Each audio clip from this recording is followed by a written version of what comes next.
फ्रा 21 अध्याय 0021 सफलता।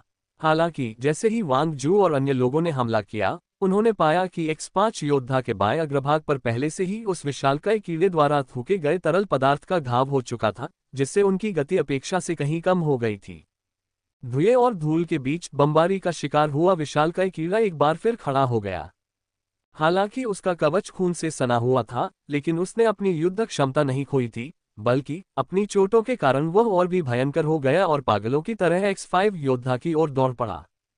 टकराना। एक भीषण टक्कर के बीच वांग जू और शियाओ ईरान को X5 योद्धा को उसके साथ एक हिंसक संघर्ष में ले जाने के लिए मजबूर होना पड़ा। इस टक्कर के कारण X5 वॉरियर के कॉकपिट के अंदर अलार्म जोर से बजने लगे, जो स्पष्ट रूप से कुछ नुकसान का संकेत दे रहे थे। उसी समय ब्लैक ग्रीन लीपर्स का एक विशाल झुंड, चाहे वह प्रभावी हो या नहीं, उन्मत्त होकर ऊपर चढ़ने लगा और अपने भयानक मुखांगों से X5 योद्धा को फाड़ डालने का प्रयास करने लगा। सौभाग्यवश X5 योद्धा एक सुपर अलॉय सामग्री से बना था। अकेले ब्लैक ग्रीन लीपर के पंजे और नुकीले दांत कोई खतरा पैदा नहीं कर सकते थे। जबकि वांग जू के पक्ष में हालात ऐसे थे, वहीं अन्य दो X5 योद्धाओं की स्थिति भी स्वाभाविक रूप से बेहतर नहीं थी। दरअसल जब 3 X5 योद्धा होटल में दुर्घटनाग्रस्त हुए थे, उसी समय से ही कीड़ों के सागर के सर्वोच्च कमांडर के रूप में कार्य कर रहे ब्रेन बग ने कुछ विसंगतियों को नोटिस कर लिया था। इस समय तक युद्ध क्षेत्र की रिपोर्टें स्थिर हो चुकी थीं, फिर भी ये तीनों विशालकाय व्यक्ति अपने दम पर आगे बढ़ रहे थे। स्वाभाविक रूप से उन्हें आसानी से भागने नहीं दिया जा सकता था। पलक झपकते ही कीड़ों के झुंड उन पर चिपक गए, जमीन फट गई और पलट गई, और तीन और विशालकाय कवचधारी कीड़े धरती से बाहर निकल आए। लड़ाई में उलझकर मत रहो, चलो चलें। लेजी बेयाउजी फायर सपोर्ट। गड़गड़ाहट। भयंकर गर्जना के बीच अन्य दो X5 योद्धा, हालांकि खुद को बचाने के लिए संघर्ष कर रहे थे, उन्होंने इस महत्वपूर्ण क्षण में वांगजू का समर्थन करने का विकल्प चुना। दर्जनों प्रचंड किरणें और कई थंडर मैग्नेटिक एक्सप्लोसिव बम फट गए, जिससे वांगजू और अन्य लोगों के लिए तुरंत रास्ता खुल गया। गर्जन। X5 योद्धा की प्रणोदन प्रणाली ने तुरंत अधिकतम शक्ति प्राप्त कर ली और एक सच्चे बाघ की तरह विशालकाय भरिंगों के घेरे से बाहर निकलकर काले हरे रंग के छलांग लगाने वाले जीवों के समुद्र में गोता लगा दिया। अपनी भयानक गतिज ऊर्जा और कठोर पदार्थ के बल पर इसने पल भर में खून का एक रास्ता बना दिया। आकाश में मौजूद सभी विमानवाहक पोत आधारित विमानों ने पूर्ण सुरक्षा प्रदान करना शुरू कर दिया। X5 योद्धा को पूर्ण सुरक्षा प्रदान करना शुरू कर दिया जहां वांगजू स्थित था।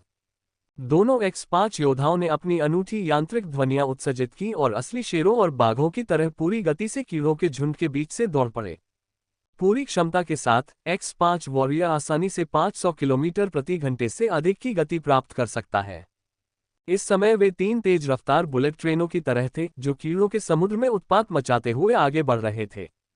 अगर सब कुछ ठीक रहा तो वे कीड़ों के उस विशाल सागर से पूरी तरह बाहर निकलने में सक्षम होंगे। वूश। ठीक वैसे ही जैसे वांगजू थोड़ी राहत महसूस हुई, अचानक दो लहरें तेजी से आगे बढ़ीं। ब्लैक लीपर की एक भयानक लहर और खून जैसी लाल लहर सीधे उनकी ओर आ गिरी। जमीन पर काला छलांग लगाने वाला मानव पिरामिड की तरह ढेर होकर हमला करने के लिए तैयार हो गए, जबकि आकाश में खून की लाल लहर तूफान की तरह फैल गई। खटखट, चटक चटक चटक, लगातार हल्की हल्की टक्कर और थपथपाहट की आवाजें गूंज रही थीं, जब तोप के चारे जैसे दिखने वाले इन दो प्रकार के जर्ग ने X5 योद्धा पर आत्मघाती हमला किया। हालांकि वे कोई नुकसान नहीं पहुंचा सके, लेकिन उन्होंने योद्धाओं की गति को जबरदस्ती धीमा कर दिया। बूम। एक जोरदार धमाका हुआ। ठीक उसी समय जब सभी को पकड़े जाने का डर सता रहा था, दो विशालकाय भरिंगों ने जमीन से बाहर निकल आए। कैंची जैसे दो विशाल सींग X5 योद्धा की ओर उग्रता से बढ़े, बाएं और दाएं दोनों ओर से। सौभाग्यवश वांगजू और शियाओ ईरान काफी फुर्तीले थे। जैसे ही जमीन में दरार पड़नी शुरू हुई, उन्होंने तुरंत X5 योद्धा को सुरक्षित स्थान पर पहुंचा दिया, किनारे की ओर मोड़ दिया, जिससे वह हमले से बच गया। लेकिन मौजूदा हालात में उन्हें चोट लगी थी या नहीं, ये वास्तव में अर्थहीन था, क्योंकि जैसे ही उनकी प्रगति अवरुद्ध हुई, 5 विशालकाय भरिंग प्रकट हो चुके थे। अब उनके आगे बढ़ने का रास्ता पूरी तरह से बंद हो गया था। सभी योद्धा पृथ्वी पर चलने वाले मोड में आ जाओ। वाहक विमान संख्या 1 टोमाहॉक N7 लॉन्च करो। मिसाइल दागो, उन्हें उड़ा दो। युद्ध के मैदान में सूचना पल भर में बदल जाती है। सौभाग्य से वांगजू 100 लड़ाइयों का अनुभवी था और इस स्थिति में भी उसने तुरंत प्रतिक्रिया दी।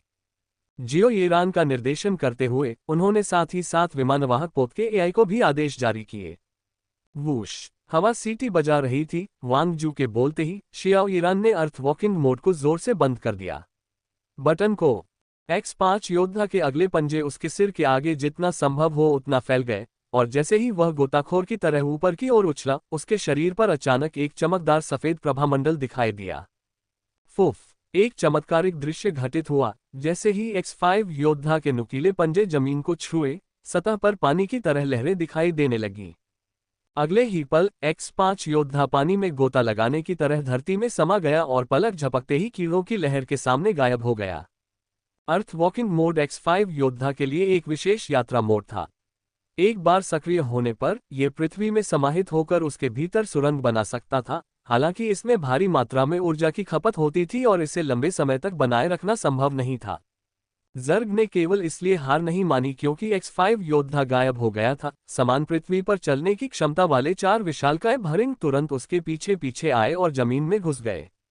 स्विश, जैसे ही चारों विशालकाय भरिंग बिल खोदने लगे, उच्च ऊंचाई पर उड़ने वाले ड्रैगन स्केल करियर विमान संख्या 1 से दागा गया एक लाल रंग का मिसाइल भयानक चीख के साथ उस क्षेत्र की ओर गिरा।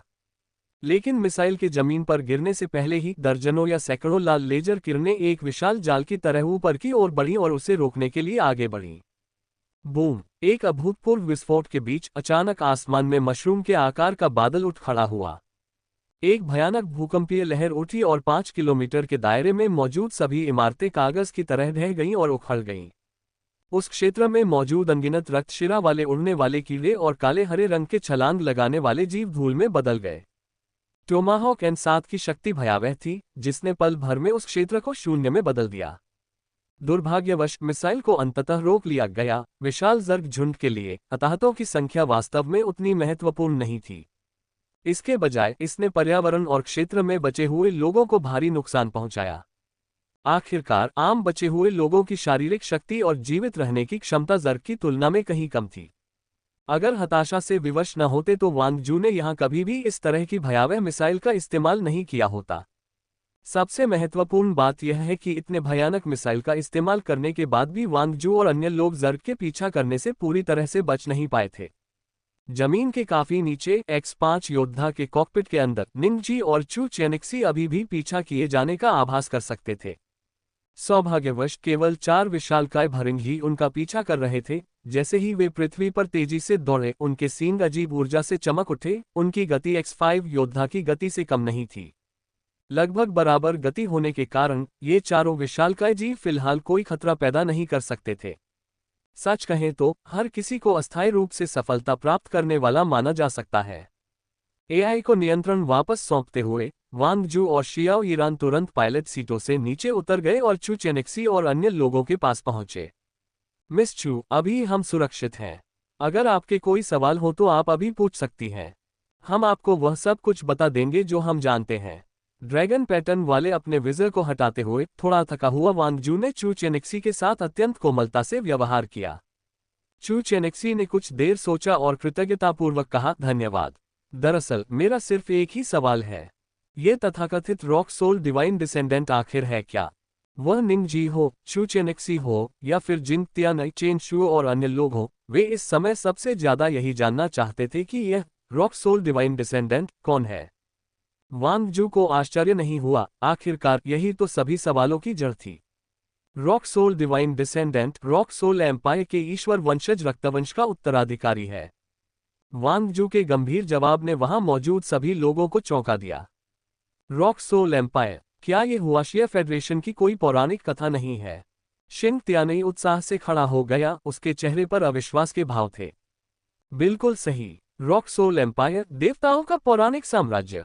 जब मैंने पहली बार कप्तान को इसका जिक्र करते सुना तो मेरी प्रतिक्रिया भी आपकी जैसी ही थी। लेकिन चाहे आप इस पर विश्वास करें या न करें, रॉक सोल साम्राज्य वास्तव में 9000 साल पहले प्रलयकारी युग के दौरान अस्तित्व में था।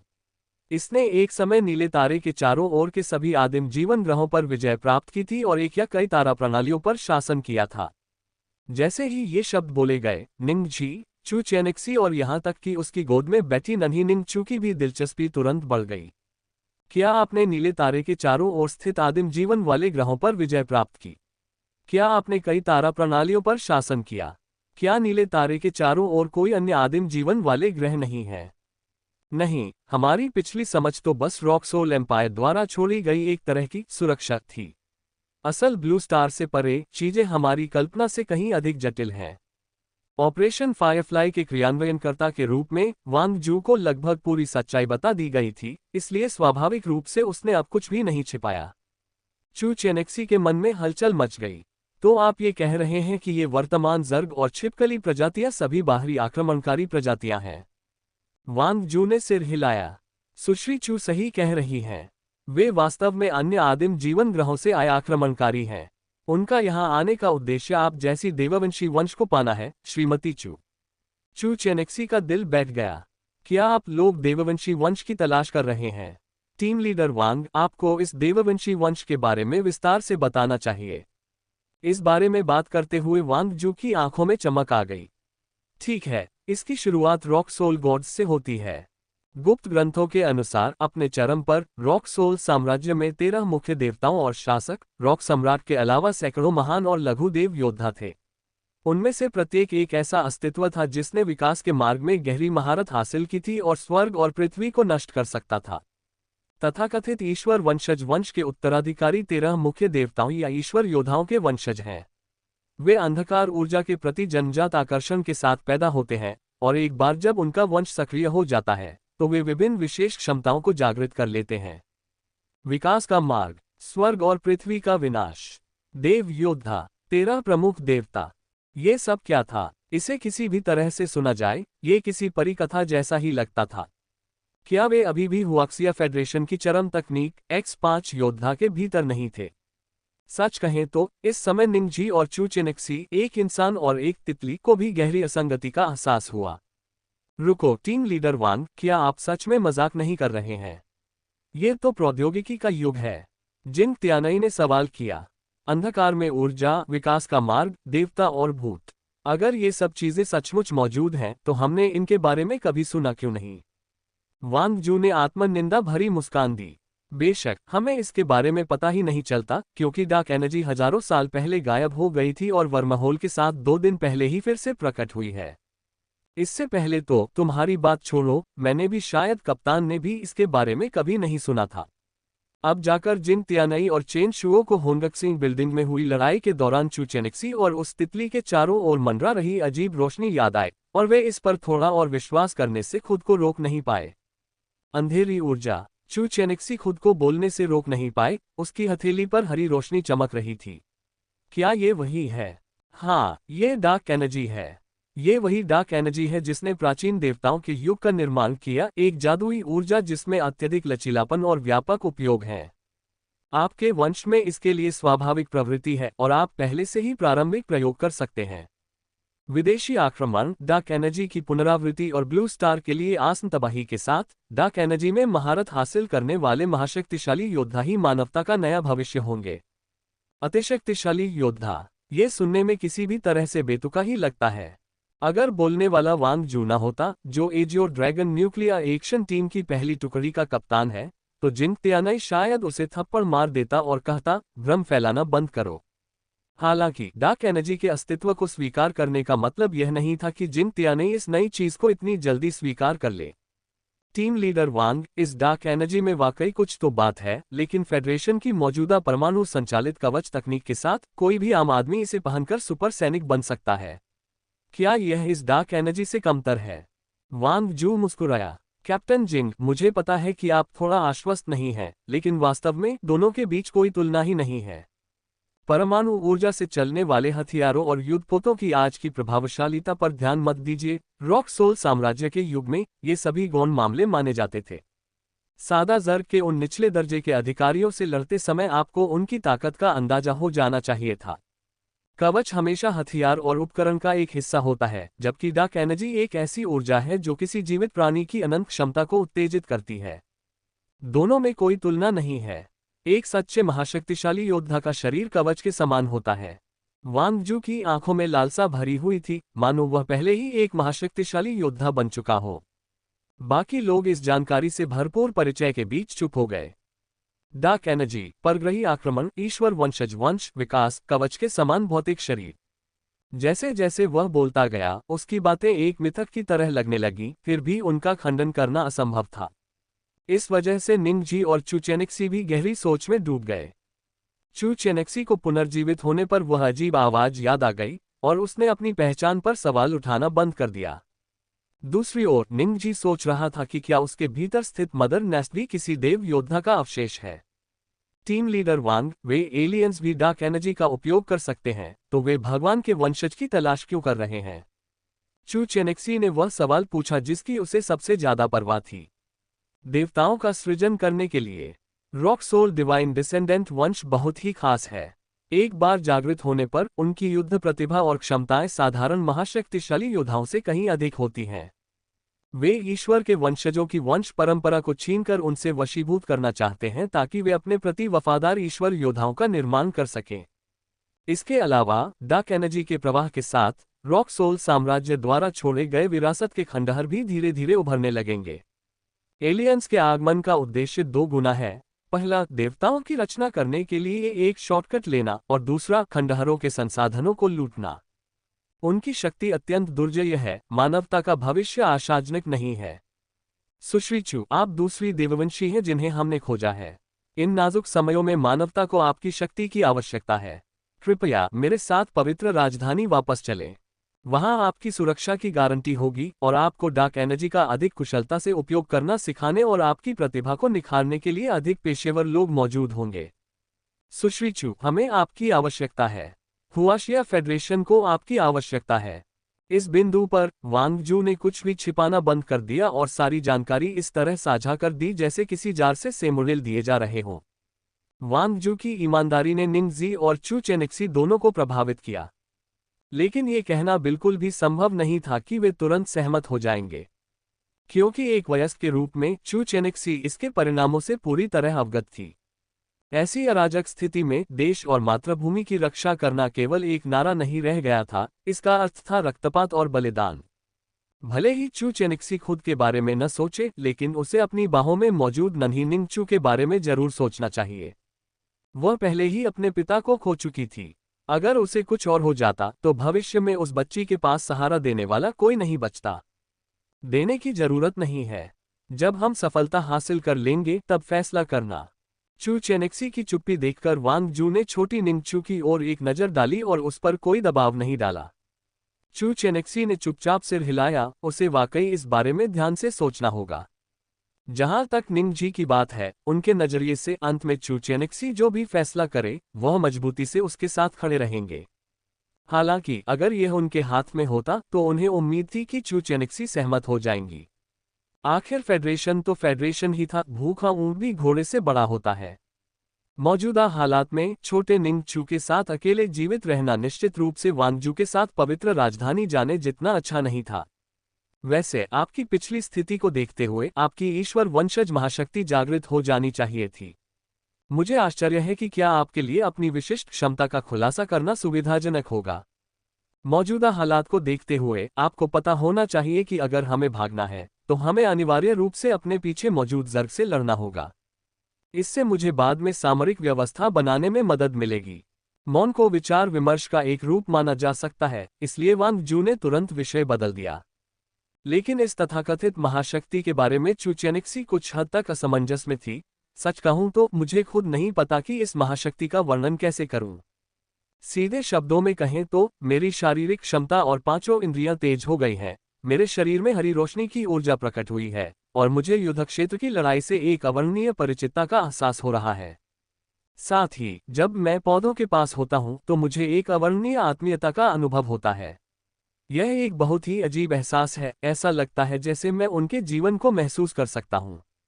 इस बिंदु पर चू चेनेक्सी ने अब और संकोच नहीं किया और खुलकर बोलने लगी। जैसे जैसे चू चेनेक्सी ने विसंगतियों को गिनाना शुरू किया, वांग जू के चेहरे पर उत्साह बढ़ता गया। बहुत खूब मिस चू। अगर सब ठीक रहा तो आपने जो क्षमता जागृत की है वह संभवतः मानसिक प्रकार तत्व वर्ग से संबंधित है। मानसिक प्रकार तत्व वर्ग। निंगजी, चू चेनेक्सी और बाकी सभी लोग अचंभित रह गए। रॉक सोल साम्राज्य के युग के दौरान सभी महाशक्तियों को 3 प्रमुख प्रणालियों में विभाजित किया गया था। संवर्धन प्रकार, मानसिक प्रकार और रहस्यमय प्रकार। यह एक लंबी कहानी है, आप इसके बारे में धीरे धीरे बाद में जानेंगे। वांग जू को वास्तव में तीनों प्रमुख प्रणालियों के बारे में ज्यादा जानकारी नहीं थी, इसलिए उसने बातचीत को वापस चू चेनिक्सी की महाशक्ति की ओर मोड़ दिया।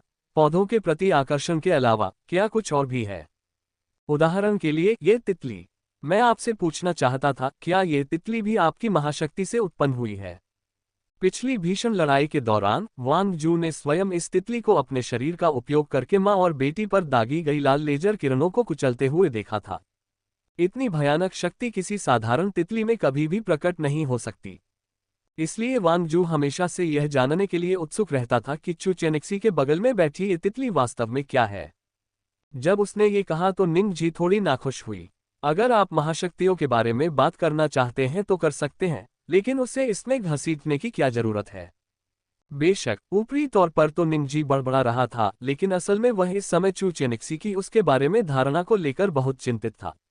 निंग जी की बात करें तो चू चेनिक्सी भी कुछ हद तक हैरान रह गई। मुझे नहीं पता, मुझे भी नहीं पता। ये तितली मुझे बहुत ही करीबी एहसास देती है, लेकिन ये कहना थोड़ा अजीब लगता है कि यह मेरी महाशक्ति से विकसित हुई है, क्योंकि मेरे जागने से पहले ही इसमें काफी शक्ति समाहित थी। वास्तव में इसके बिना शायद मैं मर चुका होता। मैं इसे कैसे कहूँ? यह मुझे परिवार जैसा लगता है, जो हमेशा मेरी तरफ से पूरी तरह से रक्षा करने के लिए तत्पर रहता है। मैं निश्चित रूप से नहीं कह सकता कि यह महाशक्ति का विकास है या नहीं, लेकिन एक बात बिल्कुल स्पष्ट है, ये निश्चित रूप से हमारा मित्र है। निंग जी द्वारा पहले किए गए सभी कार्यों को याद करते हुए चू चेनिक्सी ने दृढ़ता से उत्तर दिया। इस जवाब से निंग जी को कुछ राहत भी मिली। तो क्या इसमें कोई क्षमता है? वांग जू ने फिर पूछा। जहां तक मुझे पता है, ये हमारे शब्दों को समझ सकता है, तितलियों का झुंड बुला सकता है और साथ ही कुछ विदेशी ज़र्गों को नियंत्रित भी कर सकता है। जब हम पहले सफलता की सीढ़ियां चढ़ रहे थे, तब आपको इसकी ताकत देखनी चाहिए थी। निंग जी की बात करें तो चू चेनिक्सी का चेहरा गर्व से भरा हुआ था, यहां तक कि अपनी खुद की महाशक्ति के बारे में बात करते समय भी उसका चेहरा इतना गर्व से भरा हुआ था। उसकी समझ में उसके सामने मौजूद तितली वास्तव में बहुत शक्तिशाली थी, यहां तक कि उससे भी अधिक, जिसे वह तथाकथित ईश्वर की वंशज कहती थी। इस बात पर जिन तियानई और चेन शुओ, जिन्होंने निंग जी के शक्ति प्रदर्शन को देखा था, भी पूरी तरह सहमत थे। जी हाँ, ये तितली वाकई अद्भुत है। कैप्टन वांग, आपने पहले नहीं देखा होगा, लेकिन होंगक्सिंग बिल्डिंग में कीड़ों का झुंड उस तितली के झुंड द्वारा बुलाए जाने पर लगभग पलक झपकते ही छलनी में बदल गया। वह दृश्य। शिंग तियानई ने भावुक होकर आह भरी, जबकि वांग जू और शियाओ ईरान ने आश्चर्य से निंग जी की ओर देखा। जहां तक निंग जी की बात है, उसे गर्व महसूस नहीं हुआ। इसके विपरीत बिखरी हुई तितलियों की उस बारिश को याद करके उसके दिल में एक अकथनीय दुख की भावना भी उत्पन्न हुई। ये बात हास्यास्पद लग सकती है, लेकिन इस समय निंग जी वास्तव में उन नन्हे मुन्ने जीवों के लिए शोक मना रही थी। शायद इसलिए कि स्वयं एक तितली होने के कारण उनके प्रति सहानुभूति रखना आसान हो गया था। उनके प्रति उनके दृष्टिकोण में एक अभूतपूर्व परिवर्तन आ गया था। उस लड़ाई में बेशक कई सादा ज़र्ग नष्ट हो गए थे, लेकिन बटरफ्लाई स्वॉर्म की तरफ का नुकसान सादा ज़र्ग की तुलना में कहीं अधिक गंभीर था। यह कोई प्रशंसनीय जीत नहीं थी। क्या आप हमें समझ सकते हैं? जैसे ही निंग जी दिवंगत तितली जाति के लिए शोक मना रही थी, तभी अचानक वांग जू ने बोलना शुरू कर दिया। बीप बीप बीप, चेतावनी, ऊर्जा सीमा अलार्म। जैसे ही निंग जी वांग जू को जवाब देने ही वाला था, अचानक X5 योद्धा में एक अलार्म बज उठा। इस अलार्म की आवाज सुनते ही सभी लोग तुरंत तनाव में आ गए। वांग जू और शियाओ ईरान भी तुरंत अपने अपने परिचालन स्थानों पर लौट आए। कैप्टन वांग, क्या स्थिति है? क्या ऊर्जा खत्म हो रही है? हाँ, लेकिन इससे कोई फर्क नहीं पड़ता। हमने कीड़ों के झुंड को पहले ही हटा दिया है। हमारे पीछे ये कुछ पूंछे कोई बड़ी समस्या नहीं है। हम पहले ऊपर जा सकते हैं। वांग जू के शब्द समाप्त होते ही X5 योद्धा तेजी से प्रकट होने लगा। धमाका, एक जोरदार धमाके और चारों ओर मिट्टी उड़ने के साथ दर्जनों मिनट तक भूमिगत यात्रा करने के बाद X5 योद्धा सतह पर लौट आया। Boom boom boom. जैसे ही X5 योद्धा ने जमीन खोदी, उसके पीछे आने वाले विशालकाय भरिंग भी तुरंत जमीन से बाहर निकल आए। Swish swish swish. तेज हवा के साथ जैसे ही विशालकाय भरिंग जमीन से बाहर निकले, उन्होंने तुरंत ही भयानक चिपचिपे पदार्थ के कई गोले बाहर फेंक दिए। सौभाग्य से वांग जू और शियाओ ईरान तैयार थे। जैसे ही उन्होंने जमीन खोदना शुरू किया, उन्होंने 5 गुना योद्धा को चकमा देकर छलांग लगाकर आगे बढ़ने के लिए प्रेरित किया। गाढ़ा चिपचिपा पदार्थ तेजी से बाहर निकला और आसपास के पेड़ों के एक हिस्से को पल भर में चपटा कर दिया। जी हाँ, बिल्कुल सही, पेड़। इस समय भूमिगत यात्रा की एक अवधि के बाद दोनों पक्ष अब ऊंची इमारतों वाले शहर के केंद्र में नहीं थे, बल्कि एक जंगल में पहुंच गए थे। बूम बूम बूम, कुछ और जोरदार धमाकों के साथ AJIO dragon nuclear action team के अन्य 2 X5 योद्धा और उनका पीछा करने वाले विशालकाय कीड़े जमीन से बाहर निकल आए। पल भर में कभी विशाल दिखने वाला पहाड़ी जंगल अचानक थोड़ा भीड़भाड़ वाला लगने लगा। कैप्टन, हम इन चीजों से छुटकारा नहीं पा सकते। हमें क्या करना चाहिए? अधिकतम गोलाबारी करो, इसे जल्द से जल्द खत्म करो। संचारक के माध्यम से वांग जू ने निर्णायक आदेश दिया। Clang clang clang. इस आदेश के साथ ही जैसे ही तीनों X5 योद्धा धरती से निकले, वे अचानक पीछे मुड़े और हमला शुरू कर दिया। दुविधा। Swish swish swish. जैसे ही वे मुड़े, मेचा के कंधों से दर्जनों पार्टिकल थंडर बर्स्ट बम निकले। Clack clack clack. जैसे ही तीनों X5 योद्धा दौड़ते हुए रूपांतरित होने लगे, विशाल यांत्रिक गियरों के आपस में जुड़ने की आवाजें एक साथ मिल गईं। श्वा। बाएं हाथ की आक्रमणकारी ढाल प्रणाली सक्रिय हो गई, जिससे 50 मिलीमीटर की दोहरी बैरल वाली उच्च ऊर्जा बीम राइफल दिखाई दी। हीरे के आकार की थर्मल कॉम्बैट शील्ड के विस्तार के साथ ही दर्जनों अति तीव्र गति वाले काइनेटिक कवच भेदी गोले तेजी से दागे गए। दाहिनी भुजा से एक गहरे लाल रंग की विशाल बीम कृपाण निकली और पीठ पर कई मिश्र धातु की तलवारें खुल गईं।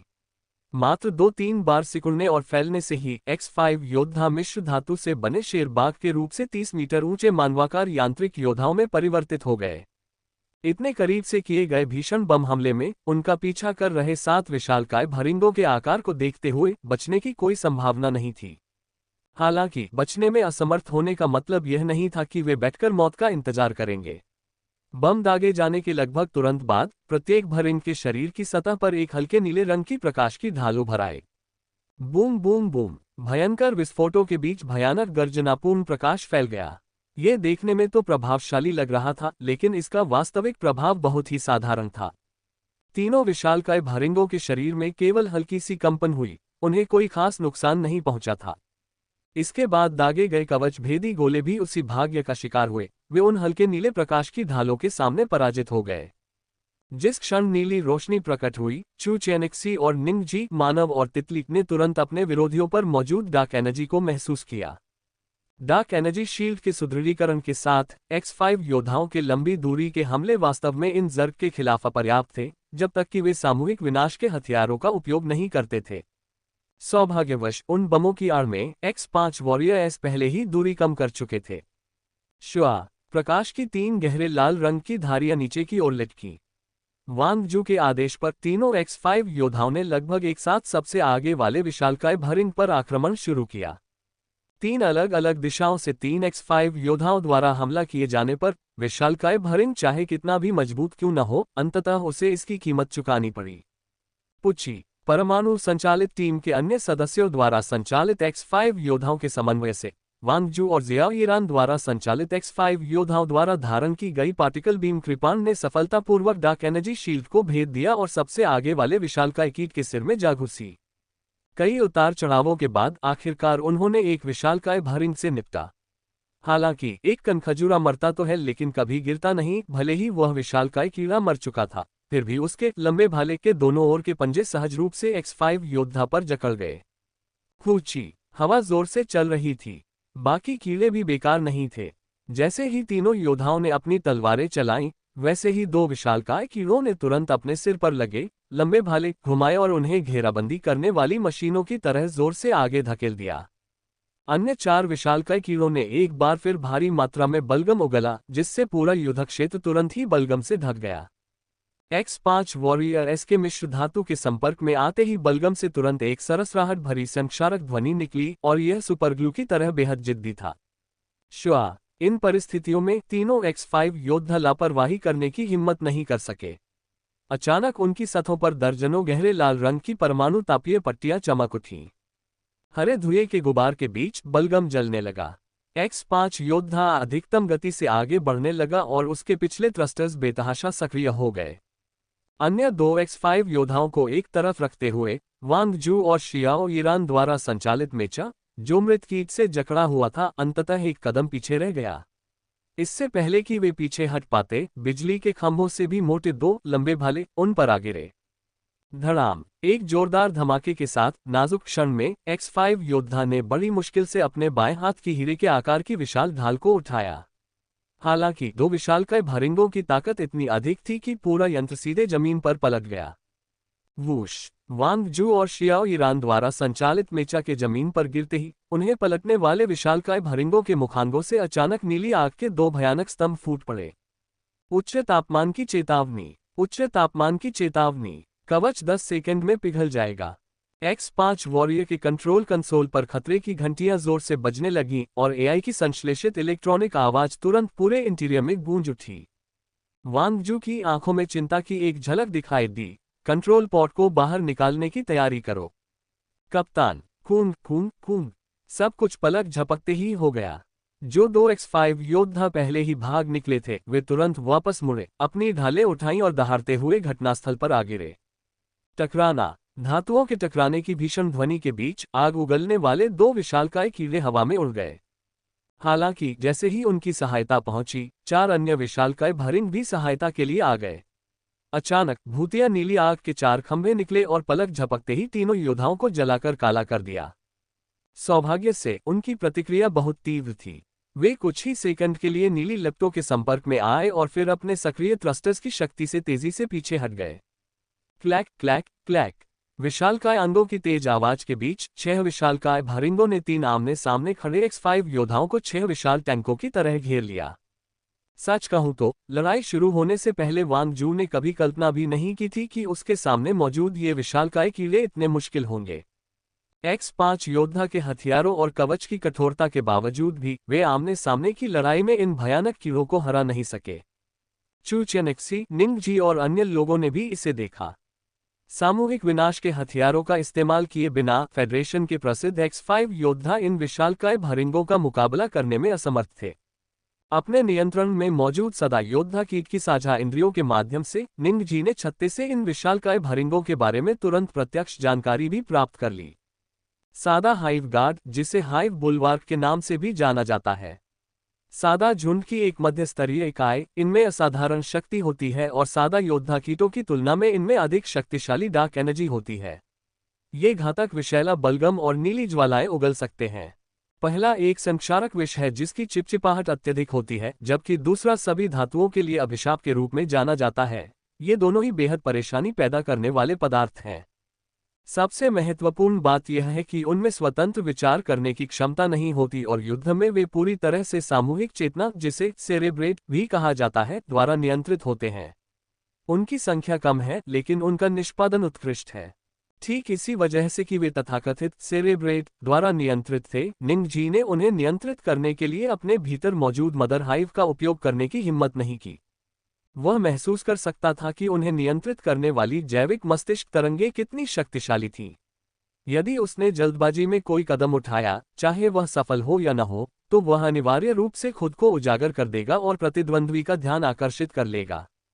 पहले सदा योद्धा कीट को वश में करने के लिए ज्यादा आध्यात्मिक शक्ति की जरूरत नहीं थी, लेकिन इन कीटों को नियंत्रित करने वाली शक्तिशाली जैविक मस्तिष्क तरंगों को देखते हुए उन्हें वश में करने के लिए निश्चित रूप से बहुत अधिक आध्यात्मिक शक्ति की आवश्यकता होगी। सच कहें तो निंग जी को बिल्कुल भी आत्मविश्वास नहीं था और उसे यकीन नहीं था कि वह उन्हें हरा पाएगा, इसलिए उसने कोई कदम नहीं उठाया था। लेकिन अब X5 योद्धाओं को नुकसान में जाते देख वह चिंतित होने से खुद को रोक नहीं सका। वे बड़ी मुश्किल से झुंड से बच निकले थे। अगर वे यहां फंस गए और उन्हें देर हो गई, तो एक पल में फिर से खतरा पैदा हो सकता था। ये सोचकर निंग जी तुरंत चू चेनेक्सी की आंखों के सामने उड़ गया। सुश्री चू, अगर बाद में कोई दुर्घटना हो जाए तो कंट्रोल पॉड के बाहर निकलने के बाद तुरंत पश्चिम की ओर पीछे हट जाएं। 10 किलोमीटर के भीतर आपको ताइहुआ पर्वत पर स्थित गुप्त अड्डे तक पहुंच जाना चाहिए। हालांकि इससे पहले कि निंग जी चू चेनेक्सी को उसे कोशिश करने देने के लिए याद दिला पाता, दूसरी तरफ वांग जू पहले ही सबसे बुरे के लिए तैयार हो चुका था। उसके चेहरे के भावों को देखकर स्पष्ट था कि वह 5 योद्धाओं के नष्ट होने के बाद दुश्मन के पीछा करने को रोकने के लिए टीम का नेतृत्व करने का इरादा रखता था। चू चेनेक्सी स्तब्ध रह गई। जाहिर तौर पर उसे उम्मीद नहीं थी कि उनका शांतिपूर्ण समय इतना कम समय का होगा। वह दुश्मनों को मारने में मदद करना चाहती थी, लेकिन अपनी बाहों में नन्हे निंगचू पर एक नज़र डालने के बाद उसने अंततः उदास होकर जवाब दिया, मैं समझ गई। चेन शुओ, जो अंततः अपनी चोटों को स्थिर करने में कामयाब हो गया था, फिर से बोला, बूढ़े जिंग, अगर X5 योद्धा सचमुच बिखर जाता है तो मेरी चिंता मत करो। शिंग तियानई ने चुपचाप सिर हिलाया। ठीक है, मैं नहीं करूंगा। हम मिलकर उनसे लड़ेंगे। नियंत्रण कक्ष में वायु दाब बहुत कम था। देखा जाए तो आमने सामने की लड़ाई में X5 योद्धा की ताकत वास्तव में हाइव गार्ड से कम नहीं थी, बल्कि थोड़ी बहुत अधिक ही थी, लेकिन संख्या बल के मामले में दुश्मन भारी पड़ रहा था। इसके अलावा प्रतिद्वंद्वी जीव थे। जब उनकी ताकत समान थी तो एक जीव की सहनशीलता एक यांत्रिक जीव की तुलना में स्पष्ट रूप से बेहतर थी। उदाहरण के लिए, पहले मरने वाले हाइव गार्ड ने मरने के बाद भी सभी के लिए काफी परेशानी खड़ी की थी। यांत्रिक निकाय अलग थे, क्षति तो क्षति ही थी, और एक बार एआई प्रणाली पनडु हो जाने पर वे तुरंत अपनी युद्ध क्षमता खो देते थे। हालांकि मौजूदा स्थिति पूरी तरह से गतिरोध तक नहीं पहुंची थी, लेकिन अगर कोई अतिरिक्त सहायता नहीं पहुंची तो AJIO dragon nuclear action team के 3 X5 योद्धाओं का भाग्य लगभग निश्चित रूप से तय हो गया था। एक बार जब X5 योद्धा विघटित हो गए तो AJIO dragon nuclear action team के स्क्वाड 1 के सदस्यों को दुश्मन को रोकने के लिए अनिवार्य रूप से पीछे रुकना पड़ा। विपरीत परिस्थितियों से लड़ना कुछ समय तो दिला सकता है, लेकिन इससे बाद में और भी अधिक समस्याएं उत्पन्न हो जाएंगी। चूंकि हाइव गार्ड्स ने उनका पीछा करते हुए उन्हें यहां तक पहुंचाया था, इसका मतलब यह था कि ब्रेन वर्म इस पीछा करने पर कड़ी नजर रख रहा था और शायद रास्ते में भी हो सकता है। एक बार जब वे यहां हार गए तो भले ही चू चेनेक्सी पहले निकल जाए, यह जरूरी नहीं है कि वह तथाकथित गुप्त अड्डे तक पहुंच पाए। कुल मिलाकर स्थिति बहुत आशाजनक नहीं थी। 6 हाइव गार्ड धीरे धीरे पास आ रहे थे। जैसे ही नियंत्रण कक्ष में वायु दाब हिमांक तक गिर गया, एक कर्कश कांपती हुई आवाज सुनाई दी, दरवाजा खोलो, बाहर जाओ, लड़ो। सभी ने अचानक अपना सिर घुमाया तो पाया कि कुछ ही देर में निंगजी और 2 सादा योद्धा कीट पहले से ही निकास द्वार पर खड़े थे। इस समय तितली के रूप में रूपांतरित निंगजी के शरीर पर 7 रंगों की ज्वालाएं एक बार फिर प्रज्वलित हो उठी थीं। 7 रंगों वाली ये लौ आशा की एक चिंगारी की तरह थी, जिसने पल भर में सभी के लड़ने के जज्बे को जगा दिया। बिल्कुल सही, लड़ो। ये तो बस शुरुआत थी, लड़ाई अभी शुरू ही हुई थी और हिम्मत हारने का समय बिल्कुल नहीं था। क्लैक क्लैक क्लैक, विशालकाय अंगों के टकराने की आवाज के बीच 6 विशाल भाले द्वारा निर्मित घेरा तेजी से सिकुड़ता जा रहा था। हालांकि इस समय वांग जू अब चिंतित नहीं था, क्योंकि निंगजी के युद्ध के इरादे से प्रेरित होकर वह अंततः पूरी तरह से शांत हो गया था। सभी इकाइयां, मेरा आदेश सुनो। X5 योद्धाओं का नियंत्रण एआई को वापस सौंप दो और युद्ध के लिए हैच से बाहर निकलने की तैयारी करो। आदेश दिए जाने के बाद वांग जू ने उठने ही वाली शियाओ यीरान को दबा दिया। तुम्हें बाहर जाने की जरूरत नहीं है। शाओ यीरान चौंक गया, लेकिन उसने चू चेनेक्सी की ओर देखा और तुरंत उसका मकसद समझ गया और कुछ हद तक असहाय होकर वापस बैठ गया। कैप्टन जिंग, आपको एजियो ड्रैगन आर्मर के उपयोग की बिल्कुल भी जानकारी नहीं है। यहीं रुकिए और हमारे भाइयों का ख्याल रखिए। जैसे ही ये दोनों आदेश दिए गए, सभी लोग तुरंत वांग जू की योजना को समझ गए। इससे पहले वे एक गलत धारणा में फंसे हुए थे, क्या उन्हें वास्तव में दुश्मन से आमने सामने की लड़ाई लड़नी होगी। वे दुश्मन का ध्यान अपनी ओर खींचने के लिए X5 योद्धाओं का पूरी तरह से उपयोग कर सकते हैं और फिर विपरीत परिस्थितियों से लड़ने के लिए AJIO dragon nuclear action team की अपनी ताकत का उपयोग कर सकते हैं। सौभाग्यवश बहुत देर नहीं हुई थी। क्लैक क्लैक क्लैक, तीनों X5 योद्धाओं की छाती पर लगे हैच के दरवाजे खुलते ही मशीनों के चटकने और खड़खड़ाने की आवाज आए। एजियो ड्रैगन न्यूक्लियर एक्शन टीम, निंगजी और नियंत्रित सादा वॉरियर इंसेक्ट्स अचानक बाहर निकल आए। Whoosh whoosh whoosh. अब तक विशालकाय कवचधारी भरिंग का परिधि काफी हद तक सिकुड़ चुका था और उनके मुखांगों के भीतर नीली चिंगारियां स्पष्ट रूप से दिखाई दे रही थीं। जैसे ही सब लोग बाहर भागे, उन्होंने तुरंत हमला शुरू कर दिया। नीले रंग की लेजर रोशनी की 7 किरणें और गहरे लाल रंग की मृत्यु की रोशनी की 2 किरणें तुरंत 6 कीड़ों के पंजों के नीचे छिपी हुई संयुक्त आंखों की ओर बढ़ीं। डिंग डिंग डिंग। इस अचानक हुए हमले का सामना करते हुए हाइव गार्ड्स ने तुरंत अपने डार्क एनर्जी शील्ड को सक्रिय कर दिया। जहां दुश्मन को खुद को बचाना था, वहां हमला करते हुए जबकि कीड़े हमले को रोक रहे थे, घिरे हुए तीनों X5 योद्धाओं ने भी तुरंत अपनी संरचना बदल दी। 3x5 योद्धाओं, 6 AJIO dragon nuclear action soldiers, 2 सादा वॉरियर इंसेक्ट और निंग जी के साथ इस तरफ कुल 12 लड़ाकू इकाइयां थीं और उन्होंने तुरंत और मौन रूप से अपने लड़ाकू लक्ष्यों को निर्धारित कर लिया। 5 योद्धा निस्संदेह मुख्य बल थे। जैसे ही सभी ने घेरा तोड़ने के लिए हैच से बाहर कदम रखा, उन्होंने तुरंत निकटतम हाइव गार्ड पर हमला कर दिया। 6 AJIO dragon nuclear action soldiers 3-3 के समूहों में बंट गए और प्रत्येक समूह एक एक कीट से भिड़ गया, जबकि निंग जी ने 2 सादा वॉरियर इंसेक्ट्स का नेतृत्व करते हुए दूसरे कीट का सामना किया। इस दौरान उनके बीच कोई संवाद नहीं हुआ, वे लगभग अवचेतन रूप से ही एक सहमति पर पहुंच गए थे। Whoosh whoosh whoosh, clang clang clang, भनभनाहट भनभनाहट भनभनाहट। पलक झपकते ही जमीन हिल उठी, लेजर बेतहाशा दागे गए, कीड़ों के पंख भिनभिनाने लगे और अराजक लड़ाई शुरू हो गई। लेकिन वांग जू को सबसे ज्यादा चौंकाने वाली बात यह थी कि जैसे ही यह अराजक लड़ाई शुरू हुई, सबसे पहले परिणाम हासिल करने वाला न तो उसकी परमाणु कार्रवाई टीम थी, न ही एआई नियंत्रित X5 योद्धा, बल्कि तितली में परिवर्तित निंग जी था। स्नैप! एक तीखी, धीमी सी आवाज के बीच हाइव गार्ड में से एक लगभग उसी क्षण रुक गया जब निंग जी ने उसे निशाना बनाया। जैव विद्युत तरंग हस्तक्षेप के तहत यह एक दुर्घटनाग्रस्त कंप्यूटर की तरह था, जिसकी स्क्रीन तुरंत काली हो गई और वह सुस्त पड़ गया। युद्ध के मैदान में एक रहस्यमय गतिरोध के बेहद गंभीर परिणाम हुए। जैसे ही वह रुका, लगभग उसी क्षण निंग जी द्वारा नियंत्रित सदा योद्धा कीट की जैविक डार्क एनर्जी बंदूक उसकी संयुक्त आंख पर दबा दी गई थी। स्विश, पफ, लाल रंग की घातक रोशनी चमकी और एक धीमी सी आवाज के साथ हाइव गार्ड का सिर पल भर में छेद हो गया। खट खट खट खट, ये कहना ही पड़ेगा कि इस जीव की जीवन शक्ति वास्तव में बहुत दृढ़ थी। क्रिम्सन डेथ लाइट के 2 सीधे वार झेलने और सिर में छेद होने के बावजूद यह तुरंत नहीं मरा और बल्कि बुरी तरह से छटपटाने लगा। हालांकि चाहे वह कितना भी संघर्ष करे, मस्तिष्क में छेद होने और आधे से अधिक ऊतकों के पूरी तरह से पिघल जाने के कारण अंततः उसका जीवित रहना संभव नहीं था। सच कहूं तो उन्माद में बेतहाशा नाचते हुए कीड़े को देखकर निंग जी को अचानक लगा कि ये कीड़े उतने परेशानी वाले नहीं हैं जितना उसने सोचा था। उन पर नियंत्रण करना वाकई आसान नहीं था, लेकिन उसके शरीर के अंदर मौजूद ब्रूडेम्डर की मदद से वायरस फैलाने की तरह ही कुछ हस्तक्षेप तरंगें उत्पन्न करना उतना मुश्किल नहीं था। उसके सामने मौजूद कीड़ा इसलिए रुक गया था क्योंकि निंग जी ने जानबूझकर उस पर हस्तक्षेप तरंगें छोड़ी थीं। और बस एक साधारण सी चाल से ही इस विशाल कीड़े का पल भर में सफाया हो गया। उनके सामने जो कुछ भी था, उसने न केवल निंग जी को बल्कि वांग जू और AJIO dragon nuclear action team के अन्य सदस्यों को भी अवाक कर दिया। इन सभी ने पहले भी इन हाइव गार्ड्स की ताकत देखी थी। इतनी ताकतवर जीव को 10 सेकंड से भी कम समय में एक तितली ने मार डाला, जो 2 निचले स्तर के कीड़ों को नियंत्रित कर रही थी। सच कहें तो इस समय AJIO dragon nuclear action team के सदस्यों को एक अवास्तविक एहसास हो रहा था कि वे अभी भी एक सपने में हैं। वे इस भावना का वर्णन नहीं कर सके। यह एक चींटी द्वारा 2 टिड्डियों का नेतृत्व करके सीधे एक पक्षी को मारने की हास्यास्पद स्थिति थी। लेकिन सच्चाई सबके सामने थी और सदमे के एक पल के बाद स्वाभाविक रूप से उनके दिलों में असीम खुशी उमड़ पड़ी।